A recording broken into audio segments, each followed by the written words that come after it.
தனுசு ராசியில் இருக்கும் மூல நட்சத்திரக்காரர்கள் திடமான செயல்பாடுகளை கொண்டவர்கள். ராகு கேது கேந்திர பலம் பெறுவதனாலே விருப்பம் யாவும் பூர்த்தியாகும். உடல்நிலையில் இருந்த பாதிப்பும் விலகும். தொழில் வியாபாரத்திலே இருந்த தடை விலகும். பணியாளர்கள் உங்களுக்கு ஒத்துழைப்பாக இருப்பார்கள். வெளிநாட்டு முயற்சி அனுகூலமாகும். பூராட நட்சத்திரத்திலே இருப்பவர்களுக்கு புரட்டாசி மாதம் ஒரு அதிர்ஷ்டமான மாதம் என்றே சொல்லலாம். உங்கள் எதிர்பார்ப்புகள் நிறைவேறும். மேற்கொள்ளும் முயற்சிகள் லாபமாகும். எதிர்பார்த்த வரவை உண்டாக்கும். செய்து வரும் தொழில், பார்த்து வரும் உத்தியோகத்தில் இருந்த பிரச்சனைகள் விலகிவிடும்.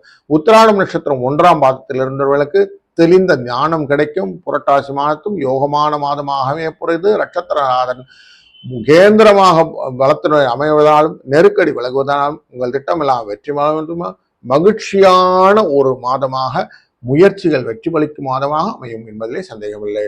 வாழ்க வளத்துடன்.